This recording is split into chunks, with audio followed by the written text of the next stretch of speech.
মাদকের বিরুদ্ধে zero tolerance ঘোষণা করেছে। মাদকের মরণ কামড় থেকে দেশকে বাঁচাতে সরকারের ঘোষণা জিরো টলারেন্স। গত ৩০ এপ্রিল স্বরাষ্ট্রমন্ত্রী সালাউদ্দিন আহমদ ঘোষণা করেন দেশব্যাপী সমন্বিত সাঁড়াশি অভিযানের। সরকারের এই আহ্বানে সাড়া দিয়ে পুলিশের চোখ কান হয়েছিলেন চুয়াডাঙ্গার জীবননগর থানার রায়পুর ইউনিয়নের রফিকুল ইসলাম। কিন্তু কে জানত দেশপ্রেম আর সততার পুরস্কার হিসেবে তাকেই পড়তে হবে হাতকড়া।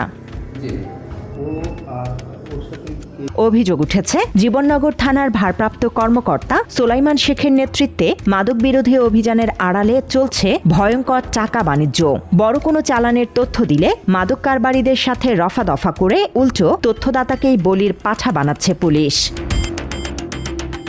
গত শনিবার ঠিক এমনটাই ঘটেছিল রফিকুলের সাথে। ইয়াবার বড় একটি চালানের তথ্য ওসিকে দেয়াই কাল হলো তার। অভিযোগ আছে মাদক কারবারিদের সাথে আর্থিক লেনদেন দেখে ফেলায় রফিকুলকে গ্রেপ্তার করে পুলিশ আর ছেড়ে দেয়া হয় মূল অপরাধীদের।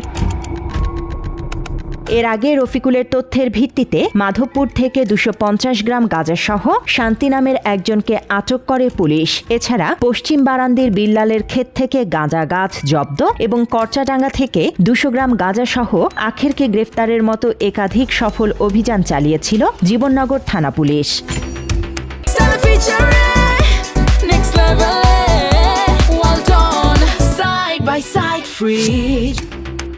তবে এই সফলতাই শত্রু বাড়িয়ে দেয় রফিকুলের। স্থানীয়দের দাবি পুলিশের কিছু অসাধু কর্মকর্তার ইন্ধনে গত শনিবার রাতে তাকে সাক্ষী দেওয়ার কথা বলে থানায় ডেকে নিয়ে যায় এসআই হাসান ও সবুর। এরপরই ঘটে সেই নাটকীয় মোড়। আন্দুলবাড়িয়া এলাকা থেকে উদ্ধারকৃত চোরাই মদের মামলায় তাকে বানানো হয় ৫ নম্বর আসামি।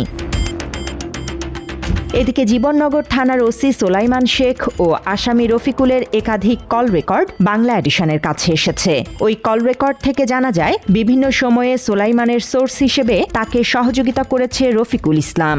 যখন ছোট ৯ বছর বয়স স্যার বুঝলেন, তখন থেকে রায়পুর ক্যাম্পে আমার একটা পুলিশ ভালো লাগতো, পুলিশের সাথে উঠা বসা করতাম। ওই স্যারের আমি ছোট মানুষগুলো নিয়ে বেড়াইতো, তখন আমি বাজার ঘাট করে দিতাম।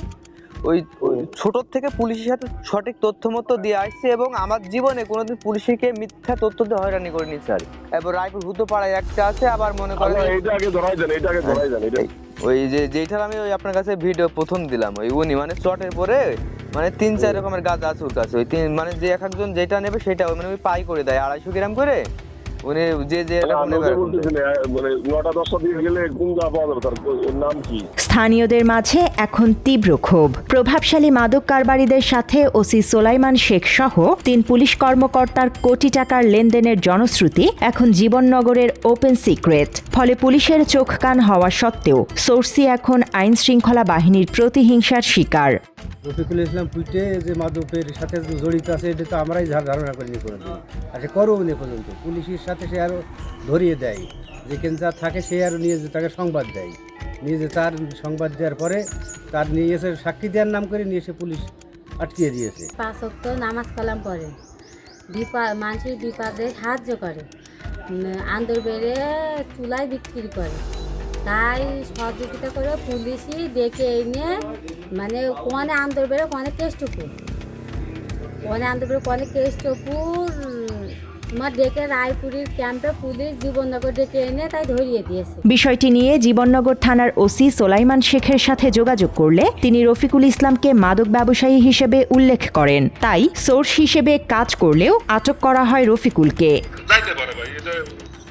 ওরা জানে না যে মামলার আসামি মামলাও আছে, একটা মাদক মামলা ছিল, তো মাদক মামলা আছে এবং আমাদের সোর্স এবং আমাদের যে ইন্টেলিজেন্স ব্যবহার করছে সেটাতে সে মাদক ব্যবসা করে আমরা জানতে পারছি। অভিযোগ রয়েছে সীমান্তবর্তী চুয়াডাঙ্গার এই জনপদ এখন মাদকের অভয়ারণ্য। কিন্তু যখন রক্ষকী ভক্ষকের ভূমিকায় অবতীর্ণ হয় তখন সাধারণ মানুষ যাবে কোথায়? রফিকুলকে ফাঁসানোর এই ঘটনা কি বিচ্ছিন্ন কোনো ভুল, নাকি জীবননগর থানার ওসির মাদক বাণিজ্যের সুপরিকল্পিত কোনো নীল নকশা? উত্তর খুঁজছে ভুক্তভোগী পরিবার ও সাধারণ জনতা। বাংলা এডিশন, ঢাকা।